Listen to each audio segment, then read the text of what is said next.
Donc pour lancer le débat, je vais rebondir sur ce que tu as parlé des blocages.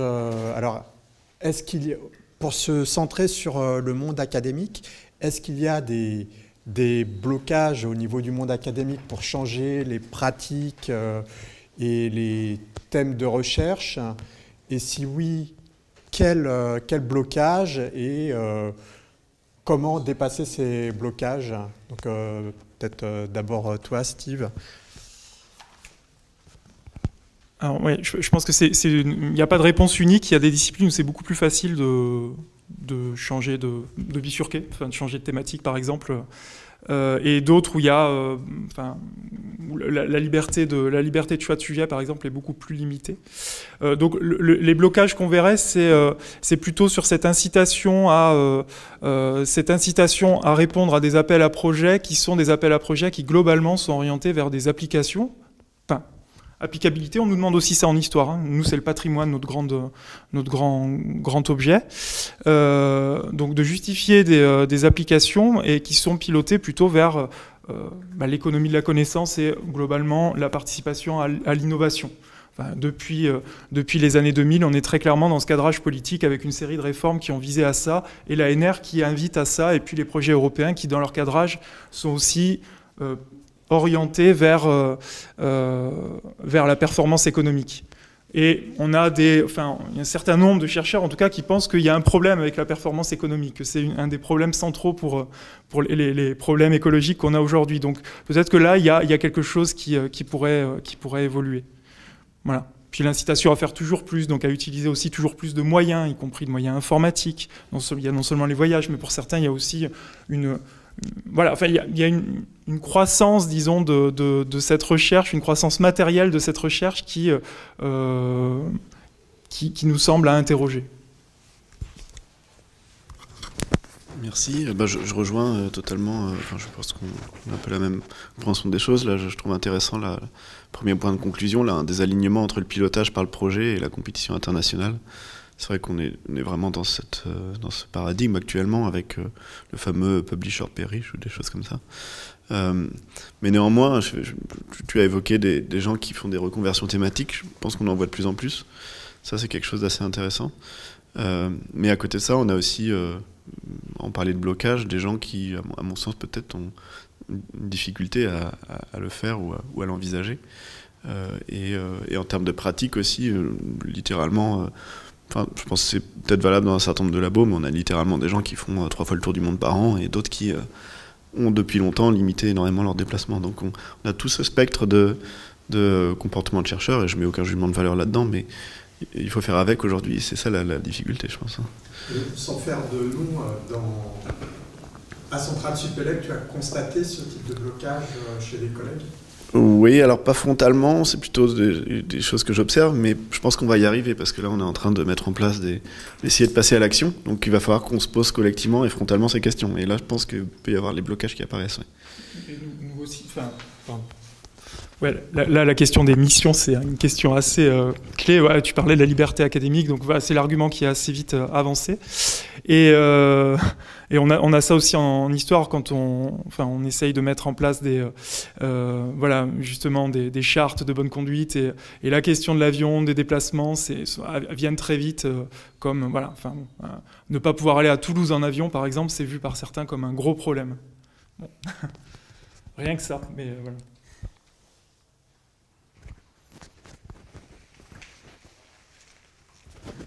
Donc si vous avez des questions, y compris via le chat, vous pouvez le faire.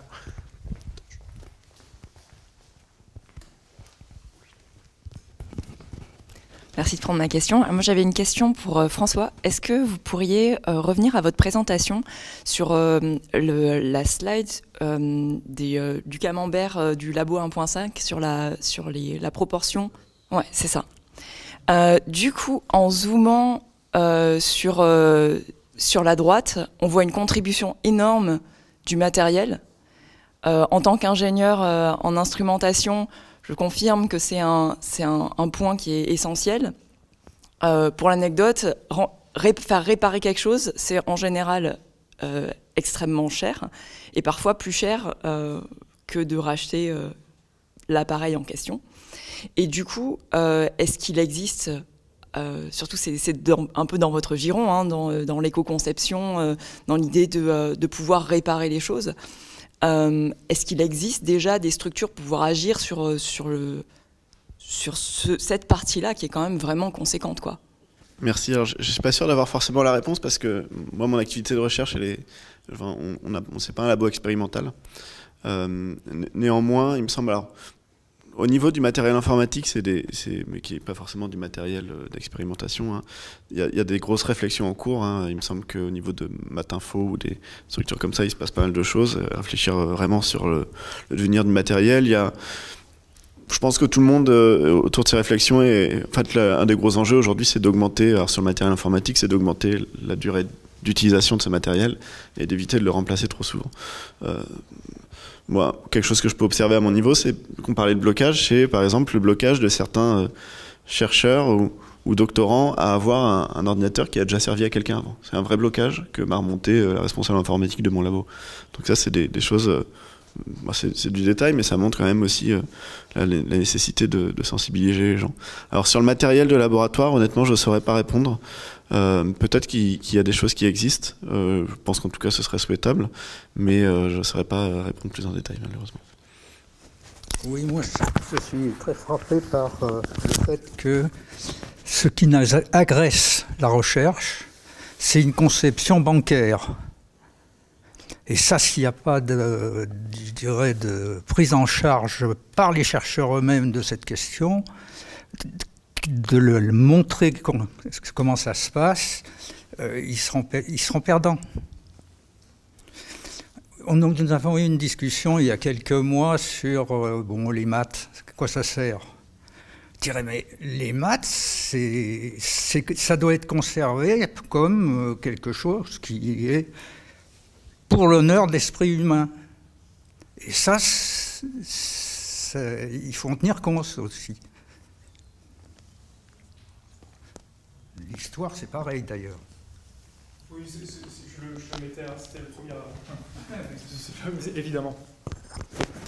Oui, évidemment. En fait, c'est une façon même de voyager, de se dépayser. Et voilà. Et évidemment, il y a plein de domaines de connaissances où c'est exactement ça. C'est gratuit.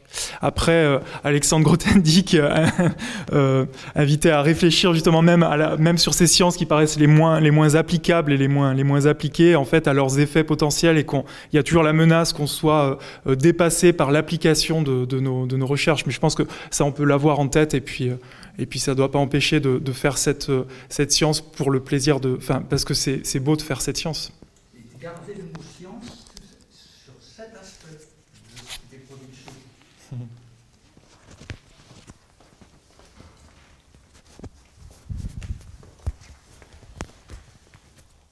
Oui, donc c'était pour rebondir sur cette question de blocage. Donc moi je suis physicien.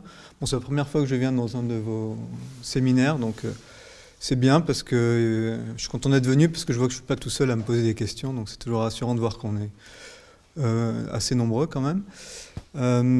Donc moi, effectivement, l'histoire de blocage, moi je les vois à plusieurs niveaux. Il y a des injonctions contradictoires, effectivement, dans nos métiers. D'un côté, les institutions commencent à demander des bilans carbone et des choses comme ça.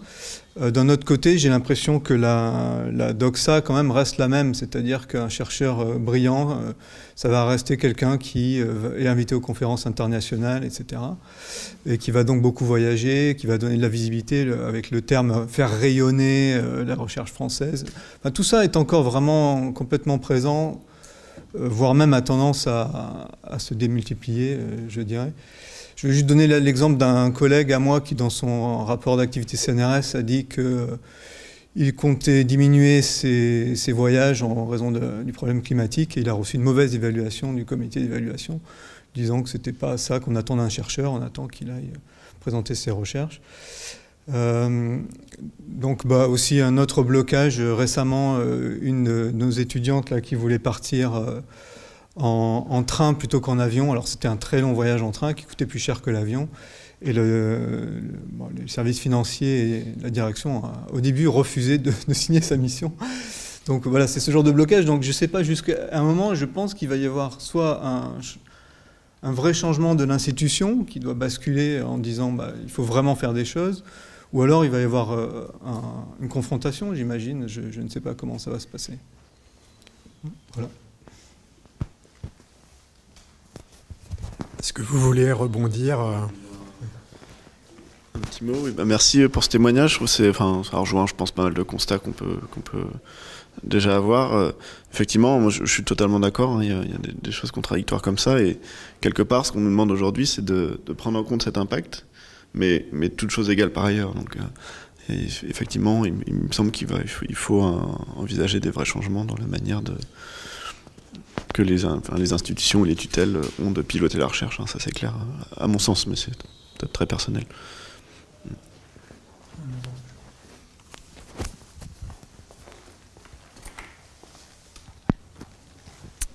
Donc, moi, je me posais des questions sur la capacité des collectifs de recherche à réfléchir. Donc, au niveau, il y a un blocage clair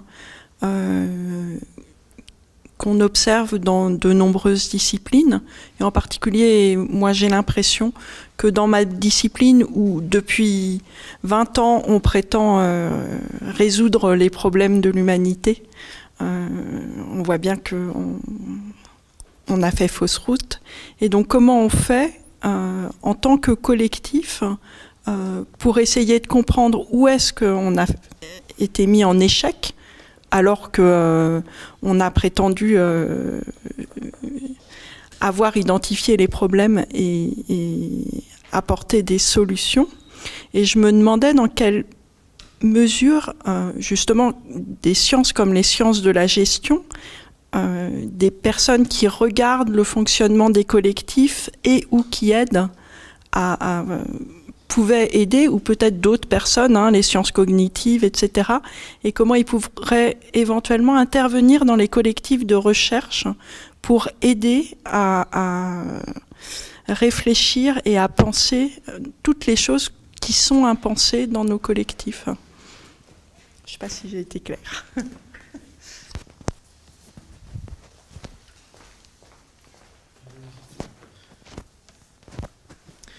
Alors, l'atelier de Tanier, d'Aubin et Quinton vraiment porte sur ça, sans avoir, finalement, il y a juste besoin de s'approprier leurs outils. Ils donnent des outils, en plus, ils mettent toute leur méthodologie et leurs outils en ligne. Et donc, à partir à la fois de discussions, de lecture critique, assez courtes, de petites vidéos qui les invitent à réfléchir sur l'impact de leur métier, le sens de leur métier, et ça crée des espaces de discussion, y compris de discussions où les gens peuvent ne pas être d'accord, mais ça permet de poser un certain nombre de choses. Donc j'aurais tendance à renvoyer vers les ateliers sens qui m'ont l'air vraiment, ça me donne envie moi d'appliquer, de tenter ça dans mon labo d'histoire. Mais du coup, on pourrait peut-être aussi essayer de coupler des labos et des tentatives avec un ou quelques historiens qui viennent observer le fonctionnement. Enfin, je me dis que le croisement des disciplines et la nécessité de personnes extérieures, ça pourrait être utile, en fait, ne serait-ce que parce que ça changerait les rapports, probablement, au sein du laboratoire, entre les personnes, avec les certitudes des uns et des autres, qui seraient bousculées par la présence, probablement, d'un observateur ou d'une observatrice extérieure. Voilà, donc c'était les questions que suscitait en fait ce que j'ai vu aujourd'hui. Et parmi les questions à distance, je ne les ai pas toutes vues, mais alors il y avait des questions sur l'impact disciplinaire qui peut être différent, et est-ce que ceci avait été mesuré? Tu as présenté des chiffres pour ton laboratoire qui étaient relativement faibles, j'ai trouvé, par rapport aux chiffres du CNRS ou ceux qui ont été faits au sein de l'IPSL dans mon laboratoire, qui étaient on va dire, entre 6 et 12 tonnes par personne. Donc, suivant les disciplines, ça semble être assez différent. Voilà, c'était pour rebondir un petit peu sur une des questions. Et puis, c'était sur cette possibilité de changer de thématique. Est-ce que vous avez réfléchi à cette possibilité de changer de thématique de recherche? Ça peut être plus ou moins facile ou difficile selon le laboratoire dans lequel on est, suivant la discipline initiale dans laquelle on travaille. Parce qu'il y a effectivement des personnes qui ont ce souhait-là. Est-ce que vous avez réfléchi à ce genre de choses-là, y compris à l'écopolien voilà. Merci. Alors sur la question des émissions des labos, alors d'une, je pense qu'il y a quand même un certain nombre de choses qui manquent dans l'évaluation de mon labo, donc à mon sens c'est sous-estimé, notamment sur l'émission, c'est une première chose. Et effectivement après il me semble qu'il faut faire attention avec les comparaisons, parce que on ne peut comparer que des labos comparables quelque part. Et il me semble qu'à ce niveau-là, Labo 1.5 peu à peu collecte les données de toutes les labos qui ont fait leur bilan et les regroupe par discipline. Donc ça c'est un premier point. Effectivement, j'imagine qu'entre un labo avec des gros équipements expérimentaux et un labo comme le mien où on n'a que des bureaux et des ordinateurs, c'est normal que le premier impacte plus. Et donc faut pas les mettre au même niveau. Sur le fait de revoir ou de réinterroger sa thématique, je pense que la question c'est plutôt à titre personnel pour nous deux, c'est ça ou... Alors, il y avait ça, et puis je complète la question. Je complète la question, oui. Ça peut à la fois à titre personnel, et puis d'autres fois, les personnes trouvent un sens à ce qu'elles font, mais appartiennent à des disciplines qui sont des grosses consommatrices, productrices de carbone, parce qu'elles ont des gros appareils expérimentaux, etc. Donc, comment, alors, à la fois au niveau individuel, comment se réorienter éventuellement, et qu'est-ce qu'on fait quand on est dans une discipline qui produit beaucoup de carbone, qui est émettrice de carbone, et pourtant qui travaille sur des domaines qui ont un sens. Voilà, c'est comment... Est-ce qu'ils doivent se culpabiliser ou pas? C'est ça là une des questions du chat. C'est pas facile. Mais... je peux continuer. Ouais, c'est une question épineuse. Hein. Alors à titre personnel, moi j'envisage pas de reconversion thématique dans le sens où ma thématique est déjà ancrée sur des questions de durabilité à mon sens. Par contre, ce que je réinterroge dans mon activité, c'est où j'interviens et avec qui. C'est un petit peu comme c'est une recherche, c'est un labo de génie industriel, donc on a une recherche fortement ancrée avec le milieu industriel au sens large. Hein, ça peut aller des collectivités territoriales, des associations, des startups, des grands groupes, tout ce qu'on veut. Là, c'est plutôt réinterroger en fait avec qui on travaille et pourquoi, et éviter. Alors je dis pas qu'il faut ne pas travailler avec des gros pollueurs, au contraire, dans le sens où, à mon sens, dans ma discipline, en travaillant avec eux, on peut les aider à faire bouger les choses de l'intérieur, sans essayer de tomber trop non plus dans des stratégies de greenwashing. Donc c'est un peu compliqué, mais c'est essayer de trouver ce compromis-là. Je ne trouverais pas de sens à ne travailler qu'avec des petites structures associatives, par exemple, parce que je pense qu'on peut faire bouger les choses au-delà. Donc moi, la question dans ma discipline, elle est à mon sens plutôt ici, mais j'observe aussi des collègues qui font des petits décalages thématiques, c'est-à-dire en réutilisant leurs méthodes, leurs outils, mais en les positionnant plus sur des questions de durabilité, là où ils ne le faisaient pas forcément avant. C'est peut-être ce que je peux apporter comme élément de réponse. Oui, sur les bifurcations, je pense que c'est vraiment variable en fonction des lieux de travail. Mais ça peut être aussi des questions d'individus, de directeurs de labos qui peuvent être extrêmement rigides et demander des comptes extrêmement rigides. Voilà, dans des structures où la tradition est de venir, est très d'un encadrement très fort, et d'autres où c'est beaucoup plus simple. Et voilà, le CNRS n'est pas du tout un ennemi de ça. Enfin, il a pu favoriser des reconversions thématiques, voilà, donner des congés pour des reconversions thématiques ou accorder une nouvelle. Enfin bon. Donc voilà, je pense que ça dépend vraiment du lieu où on travaille et disons en tout cas, ça va faire alcoolique anonyme, mais pour ceux qui sont dans une situation où ils sont en désaccord avec ce pourquoi ils travaillent ou de la manière dont ils travaillent, je pense que rejoindre des groupes, que ce soit Labo 1.5, que ce soit je sais pas, à Grenoble, il y a au moins 3 groupes qui travaillent là-dessus, que ce soit les Atécopoles, que ce soit, enfin, il y a des groupes qui existent, et les rejoindre et pouvoir discuter et de voir collectivement, voilà, partager au moins des doutes, bon, déjà, c'est une première chose. Et après, en étant un collectif, on a quand même après une force pour intervenir à des endroits, pour pouvoir discuter collectivement, et voilà. Bon, c'est pas une belle réponse, hein, mais...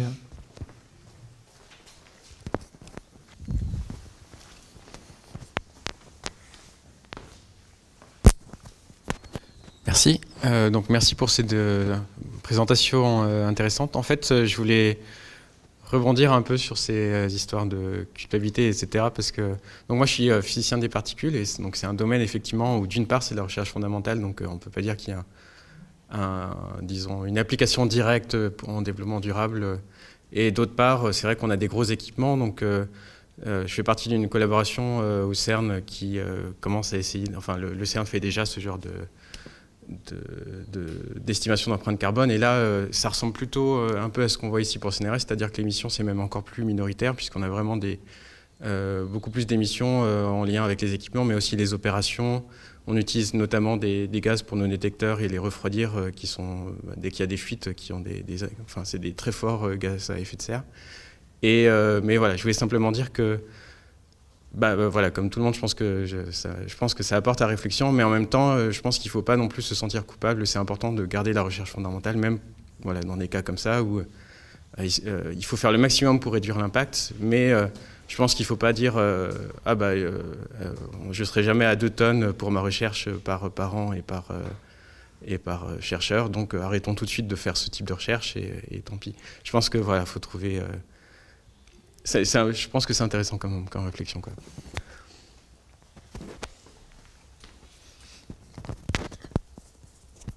Alors, peut-être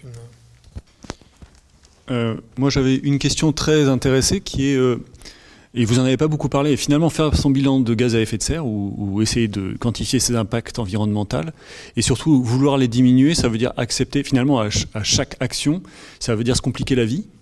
Et finalement, on diminue, et c'est pas dit dans vos diapos, mais très vite, on diminue l'efficacité de la recherche, compris en termes de publication par je sais pas quoi. Voilà. Et en fait, je pense, est-ce que les tutelles l'ont compris? Et moi, je comprends que ça coince dans les collectifs, parce qu'il y a des gens qui disent, moi, je veux publier et vous me cassez les pieds. Comment on avance là-dessus?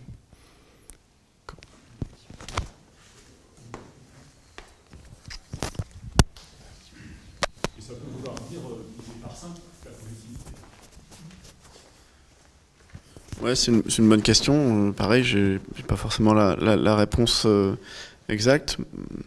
Après, j'ai l'impression quand même, on parle beaucoup des déplacements en avion pour cette visibilité ou cette productivité, mais il y a peut-être d'autres moyens de faire. Enfin, moi, je vois des collègues aujourd'hui qui ont, peut-être qu'avant, ils faisaient, je sais pas, 50% de publications dans le cadre de conférences, donc avec les déplacements associés, et puis le reste en revue scientifique. Et aujourd'hui, ils font moins de conférences, mais plus de publications dans des revues. Et c'est peut-être, à mon sens, ici, on a toujours une visibilité scientifique. Alors, on rencontre peut-être moins les gens, mais pour un scientifique déjà établi, peut-être que c'est une stratégie acceptable. Ça, c'est un exemple parmi d'autres, mais après, je suis d'accord que c'est cette question-là de la productivité et de la visibilité, il faut vraiment l'interroger. Mais je sais pas si tu as des éléments de réponse. Ouais.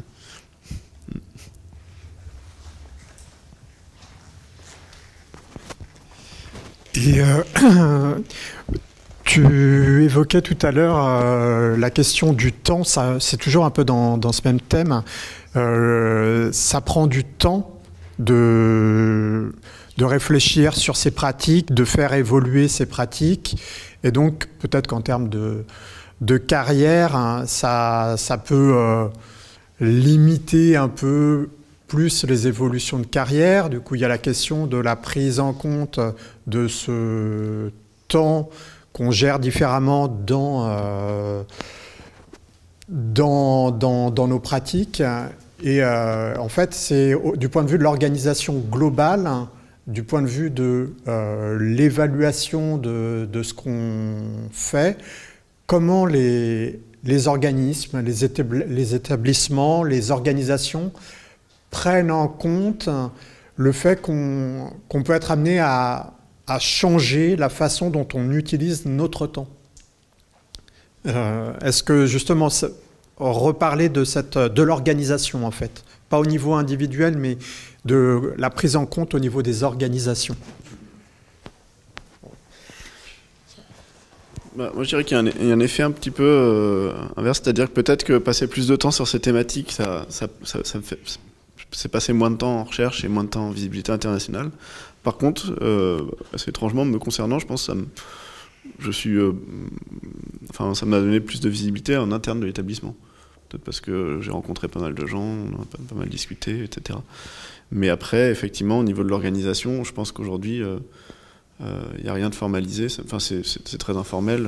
Et alors, je ne dis pas qu'il faut valoriser, être ultra reconnu, etc. Mais en tout cas, avérer ce temps. Et effectivement,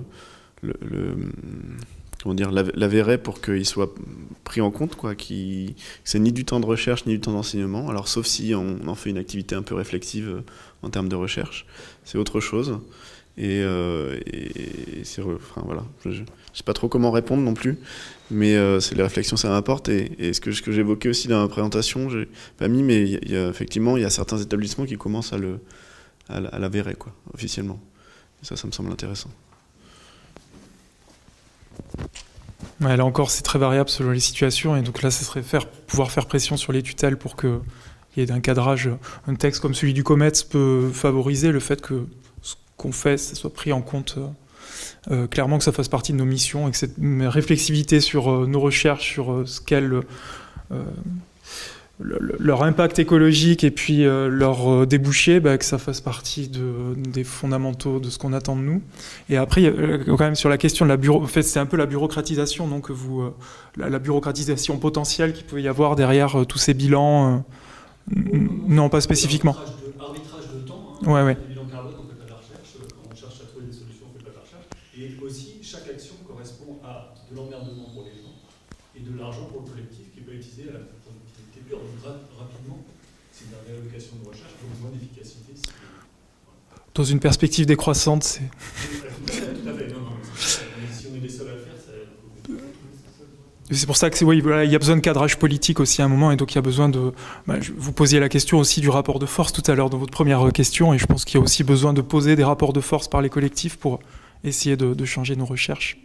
Et après, mais je rebondis parce que ça m'est venu quand même par rapport à la question de la difficulté à réduire réduire l'impact de certaines recherches. Je pense que malgré tout, il faut qu'on s'en saisisse avant que ça soit imposé. Et donc je pense que c'est malgré tout pouvoir réfléchir à la manière dont on peut réduire et dont on peut faire une recherche intéressante avec un moindre impact. Ça peut être... voilà. Et ça pose toujours la finalité, mais quelle est la finalité de cette recherche? C'est des questions vraiment importantes, mais qui seront plus faciles à être traitées par les collectifs concernés que si ça vient par imposé de l'extérieur.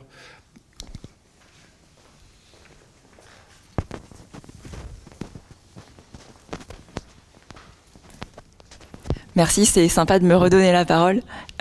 J'insiste. Vraiment, c'est bien de ne pas prendre l'avion, mais on regarde ce graphe, les missions, c'est un pourcentage, j'ai la flemme de faire le calcul, mais bon voilà, c'est un dixième, c'est important, mais ça fait une petite différence. Je pense vraiment qu'il y a un truc à faire. Bon, je suis pas très inventive, du coup, je pense immédiatement du point de vue légal, du point de vue d'une pression légale sur les industriels, mais faire réparer son matériel, je pense que ça a vraiment un impact et c'est vraiment difficile. Je pense que collectivement, en tant que scientifique qui travaille dans le high-tech, on peut se poser la question de Grothendieck, on a le droit, mais si on décide de continuer, je pense vraiment collectivement, il y a un truc à faire pluridisciplinaire avec des juristes, avec je sais pas, des gens qui font du génie industriel par hasard.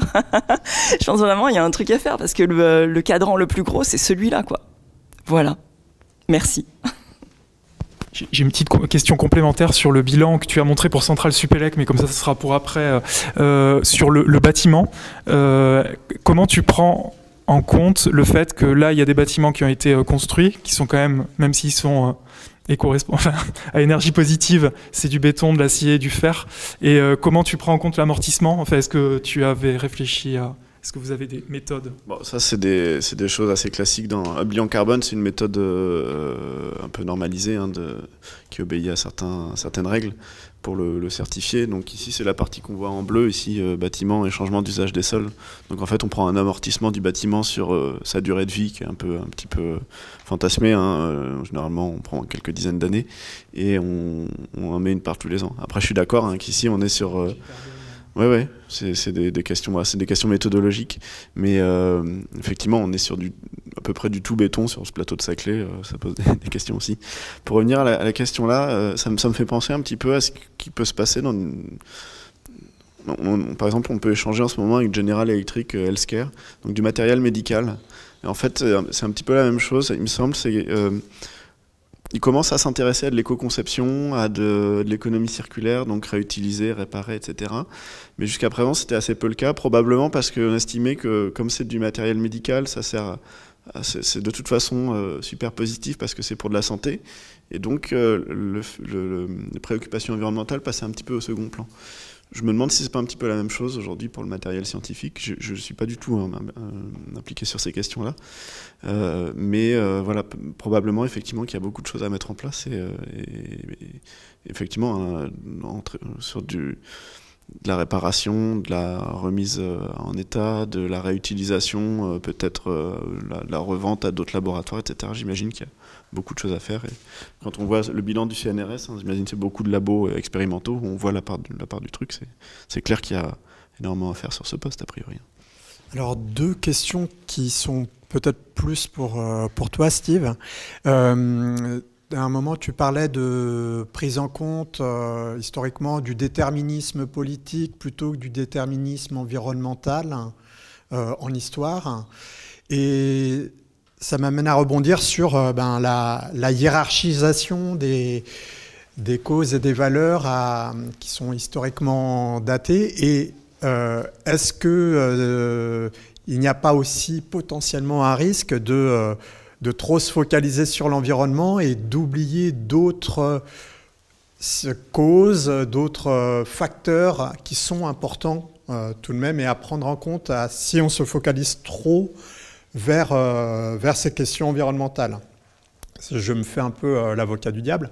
Et deuxième question qui est posée dans le chat, qui est l'enseignement de l'histoire des sciences, y compris en faculté des sciences, dans les écoles d'ingénieurs, qui peut-être manque, n'est peut-être pas assez important pour mettre en perspective justement tous ces facteurs-là qui ont une influence sur les pratiques scientifiques et sur les conséquences des pratiques scientifiques.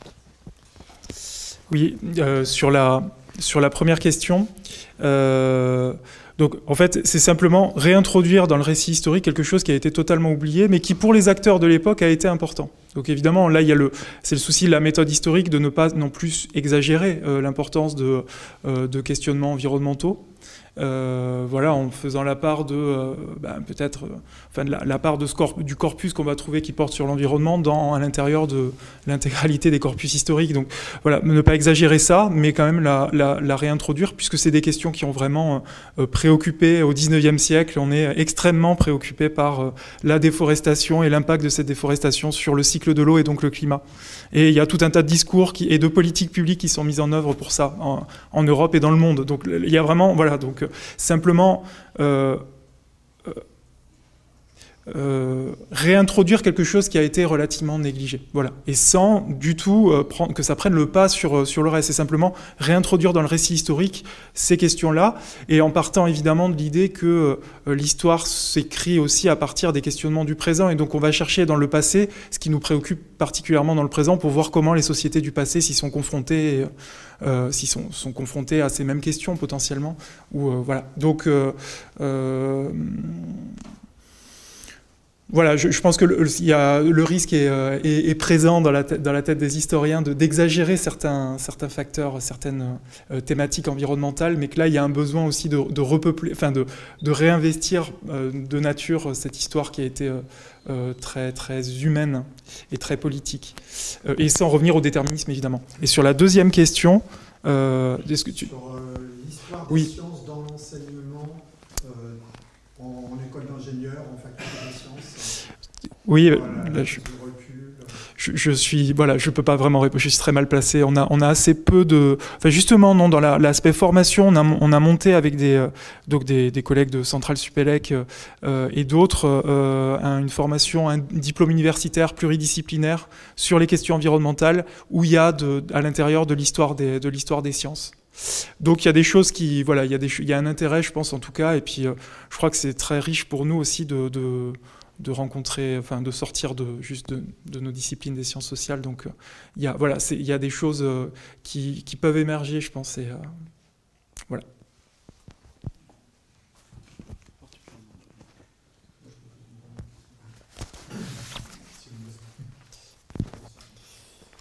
Alors une dernière question.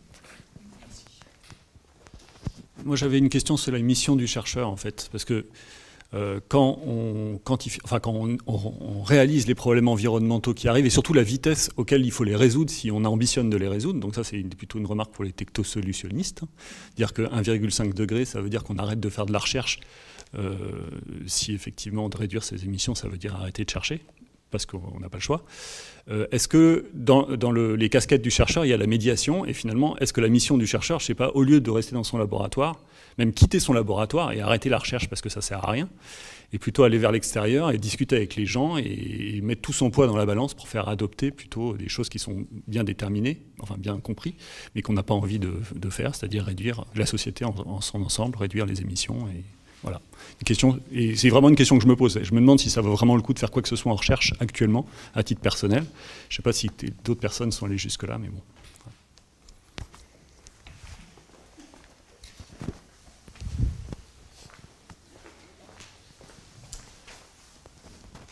On revient à la question de Grothendieck en 72, va-t-on arrêter la recherche scientifique? Mais oui, je pense qu'il y en a dans les atécopoles, je crois que ça a été aussi un lieu où des gens qui se disaient mais non, mais enfin, là on est devant quelque chose de dramatique, il se passe rien, et ça sert à, ce que je suis en train de faire, enfin, je me divertis, mais voilà, ça suffit pas, et on n'est pas au... Et donc il y a eu, bon, tout le monde n'est pas sur ce point de vue-là, mais donc il y a d'autres personnes qui se posent en tout cas sérieusement ces questions, et c'est pour ça que l'aspect médiation au sein des ateliers d'écologie politique était très important, de sortir des laboratoires et d'essayer de faire reconnaître ça aussi dans nos missions centrales, cet aspect de, voilà, en fait... on a besoin aussi, il y a tellement de connaissances qui sont produites en permanence, on a besoin aussi un peu de s'arrêter, de mettre en commun et de pouvoir communiquer sur ça. Pour ce qui est des solutions, par contre, les sciences peuvent, bon, elles ont pas vraiment de solution. Elles peuvent indiquer, simplement, elles peuvent critiquer la plupart des solutions qui sont avancées. Je pense que grâce aux connaissances scientifiques, on peut avoir un point de vue assez précis sur les différentes solutions qui sont aujourd'hui mises en œuvre au niveau national et européen par rapport à la crise écologique. Donc les sciences peuvent essayer d'écarter permettre d'écarter un certain nombre de voies et de montrer d'ouvrir un champ des possibles qui reste, mais qui n'est pas trop celui qui est privilégié politiquement. Moi, je suis convaincu effectivement que la médiation ou la communication scientifique sont indispensables, et probablement qu'on n'en fait pas assez ou qu'on la fait pas assez bien, parce qu'on voit qu'il y a aussi un gros besoin de sensibiliser largement la société, à mon sens, sur toutes les questions environnementales ou de durabilité. À notre échelle, nous, on a mis en place un cours à Centrale Supélec qui s'appelle « Communiquer la recherche scientifique durable ». Et en fait, pendant une semaine, on met en relation des chercheurs qui ont un sujet en lien avec, alors le prétexte c'est au moins un objectif de développement durable, avec un groupe d'étudiants, et toute la semaine ils travaillent sur un contenu de communication ou de médiation que le chercheur pourra ensuite valoriser dans tout type d'événement, enfin, en fonction de ce qu'il veut faire. Ça peut être des natures très diverses, hein, audio, vidéo, physique, tout ce que vous voulez. Et pourquoi je dis ça aussi? Parce que c'est une opportunité qu'on ouvre à l'ensemble des labos Paris-Saclay, de l'université Paris-Saclay. On lance un appel à projet en juin généralement. Le cours a lieu en novembre ou décembre, donc on doit encore progresser nous-mêmes sur la communication de ce cours, mais on va essayer de faire encore mieux cette année. Et donc, si vous êtes chercheur à l'université Paris-Saclay et que vous avez des idées, vous pouvez soumettre un sujet et on sera ravis de le traiter. Voilà. Donc, merci à Steve Gimon et François Cluzel pour leur intervention. Pour information et pour publicité et communication, médiation, la prochaine séance du séminaire du Centre d'Alembert aura lieu le 14 avril avec des collègues biologistes. Et il y aura une autre séance durant la même période, mais la date n'est pas fixée, en sciences de la communication. Voilà, je vous remercie et à la prochaine fois.